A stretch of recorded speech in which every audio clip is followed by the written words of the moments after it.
Ute wa uzazi kitaalamu tunauita ovulation mucus. Ni ute maalum ambao unatoka ukeni kwa mwanamke katika kile kipindi ambacho mayai ya uzazi yanakuwa tayari yamepevuka, na hapo inasubiriwa mbegu ya kiume iingie pale ili mradi mimba iweze kutungwa. Sasa ute huu unapotoka ukeni unafanya kazi kubwa mbili. Kazi ya kwanza ni kufanya neutralization of the acidic medium of the vagina, yaani kuweka kiwango sawa cha tindikali katika uke wa mwanamke. Kwa nini inafanya hivi? Kwa sababu mbegu za kiume zinapofika hapo, kama zitakuta kiwango cha acidic medium ni kikubwa isivyo kawaida, maana yake mbegu hizi za kiume zote zitakufa.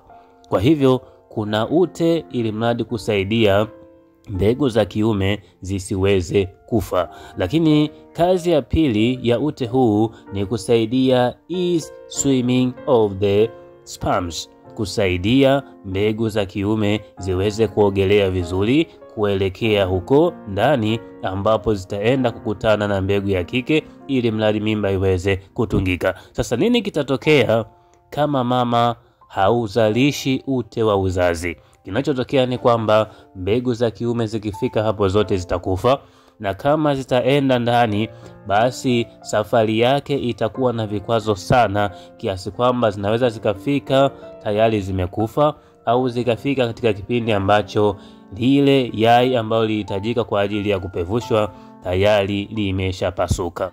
Kwa hivyo mama ukikosa ute wa uzazi, kushika mimba inakuwa ni kazi. Ute huu upoje? Ute wa uzazi au ovulation mucus huwa ni laini na unavutika mithili ya ute mweupe wa yai. Chukua yai, pasua, angalia jinsi ambavyo ule ute wake ulivyo laini na jinsi ambavyo unavutika. Huo ni mfano mzuri tosha wa kuonesha kwamba unafanana na ute wa uzazi. Kwa hivyo kwa wewe ambaye una changamoto ya kukosa ute wa uzazi, bahati nzuri ya kwamba vipo virutubisho tiba vya asili ambavyo unaweza kutumia kuweka sawa afya yako ili mradi na wewe siku moja uitwe mama. Darasa la afya ya uzazi ndipo kupitia WhatsApp kwa namba hizo, njoo uweze kupata elimu na tiba virutubisho kwa ajili ya kurekebisha hali ya ute katika uke wako. Asanteni na niwatakie wakati